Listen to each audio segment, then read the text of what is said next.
చూస్తోంది. ఆవిడ కంటి చివరి నుంచి చూస్తున్న చూపు మీద 100 శ్లోకాలు చెప్పాడు. కటాక్ష శతకం చెప్పి ఒక్క క్షణం ఆగాడు. ఆవిడ ఇలా చిన్న నవ్వు నవ్వింది.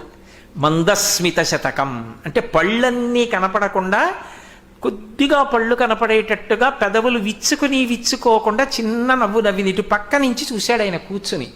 ఆ చిరునవ్వు మీద 100 శ్లోకాలు చెప్పాడు. మందస్మిత శతకం. ఆవిడ ఇలా చూసింది. ఆయన అమ్మ పాదముల వంక చూశాడు. పాదముల మీద 100 శ్లోకములు చెప్పాడు. పాదారవింద శతకం. అమ్మవారిని పైకి చూసి అమ్మవారి వైభవాన్ని 100 శ్లోకాలు చెప్పాడు. స్తుతి శతకం. ఆవిడ పెద్దరికాన్ని 100 శ్లోకాలు చెప్పాడు. ఆర్యా శతకం. ఒక మూగవాడు ఆగకుండా 500 శ్లోకాలు చెప్పి ఆగిపోయాడు. ఆవిడంది, నీకేం కావాలంది? నా మాట తీసేయమని. ఏమంది? అమ్మ, నాకు పుట్టుకతో మాట